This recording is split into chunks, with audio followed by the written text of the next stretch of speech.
What's going on, guys? It's UNSCaustralia here, and yes, the Halo World Championship has just finished up in Australia with having Mindfreak as its dominant winners in the 4v4, as well as Junior winning in the free-for-all event. Now, I was actually lucky enough to get to go up there, find some time off work, and drag my fiance and one of my best mates up there. So we all decided it was probably best for us to drive up there rather than flying, because we kind of booked the tickets last minute, and to get cheap flights up to Sydney from Melbourne, which is where I live, was going to cost us roughly $200 per person each way. And that's pretty ridiculous for a weekend getaway. So we decided to just take the 10-hour drive instead, and we ended up getting to the hotel at about 4 o'clock in the afternoon on Friday. And what can I say about the hotel other than it was very affordable? I think that's a nice way of saying it's cheap. It had 2 bedrooms, had a nice little living area, and one of the first things we noticed was on the first night we decided to have a few drinks, watch some TV, and I got up to go get my phone, and as I got up, I realized I was kind of like stumbling, I was kind of leaning, and I kept walking into all the doors every time I opened them, and I just could not work it out. I thought, there's no way I'm tipsy from 4 drinks or whatever I had. And yeah, the next morning, I went to pick up all the beer cans that we left around, and one of them decided to just keep on rolling, and that's when we realized that the whole house itself was on a killer lean.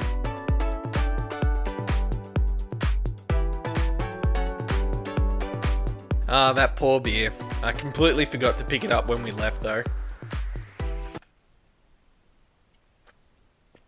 I got it shipped. But yeah, it did its job. It did what we needed it to do. And on the Saturday, we headed up to the ESL studios to watch some of the 4v4s as well as participate in the free-for-all event.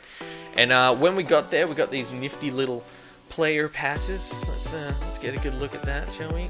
Well, fingers. But yeah, it was pretty cool. Got to keep it. I don't know if I was meant to keep it, but I'm keeping it. This is mine now. Now guys, what I gotta say about the ESL studios in Sydney though, it is a very danky area. It is very low budget. It's like a factory area. There's just so many furniture like outlets, so many car retails. It is just a really weird area for an ESL studio. But we kept looking, and then we rounded a corner and we found a guy walking around with one of those passes. And we're like, hey, do you know where the Halo tournament's at? And he's like, yeah, it's just around the corner there. And we go around the corner and there's this really nice looking building. And we're like, wow, that's just in the middle of nowhere. The actual studio itself was really cool. As soon as you walked in the main door, there was a door off to the right, which was the main studio, which is where you went off to go watch all the 4v4 gameplay and what you guys would have watched at home on Twitch. And then if you kept going down the first hallway and then off to the left was the players area, and that's where a lot of the teams were doing their warm-ups. A lot of them were getting ready for the free-for-all events and stuff like that. And the free-for-all event was kind of a letdown, guys. I'm not gonna lie. We were told it was gonna start at 12, and we got there at about 10 o'clock, decided, hey, we got a couple of hours, let's watch some games. So we went off, watched a couple of the games, went back in at about 12, and they're like, oh, sorry, yeah, nah, it's not starting yet, come back in half an hour.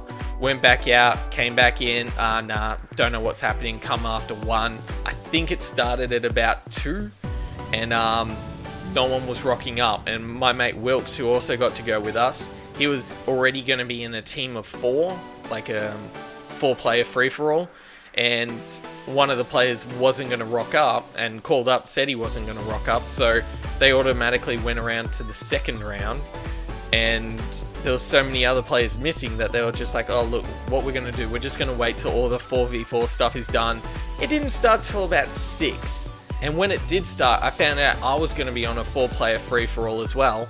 And 2 of the other players that I was going to be versing against were players from the Authority team. And the other bloke was a walk-in, but I just got absolutely dominated, guys. I'm not going to sugarcoat it. I'm not going to tell you guys that I put up a good fight. It was a massacre. Every corner I went around, grenade, 1 shot, perfect killed. I was falling left, right, and center. The second game, I was a little bit better.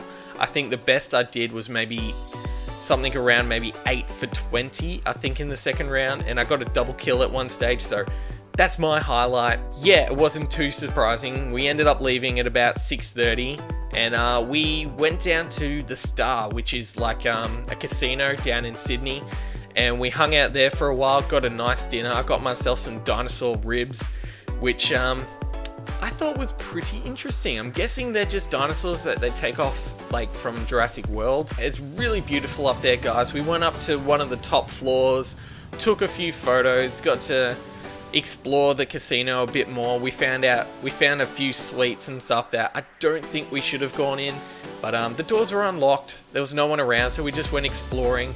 We found this big open like theater area that was pretty cool. And then on Sunday, which was the finals, my fiance and my mate, they decided they didn't really want to stick around to watch some of the games. They weren't particularly interested in it, and after having the fiasco of the free-for-all event, they decided that they would much rather go down to Sydney, explore the harbour and stuff like that, and I could understand. So I went to the studio by myself. I got to meet a lot of cool people, got to talk to a few other content creators and stuff like that, and watch some awesome games. I actually got to catch up with Unishek at one stage, and he was talking to me about some of the stuff that he has to do and some of the cool features around the studio and stuff like that. So that was really awesome, man. If you're watching this video, thanks for that. You really made my day. I had to leave roughly about 2:30 because we still had that 10-hour drive home. So that was pretty annoying, but I got to watch the rest of the games on Twitch, just watched them on my phone, plugged in the AUX cable, got the surround sound going in the car. It was pretty awesome. That's the end of the video. Hopefully you enjoyed it. If you did, don't forget to like and subscribe if you haven't already. And yeah, I'll catch you all in the next one. This has been UNSCaustralia, out. I actually thought this chair went a lot lower. Well, rip for that. I'm just gonna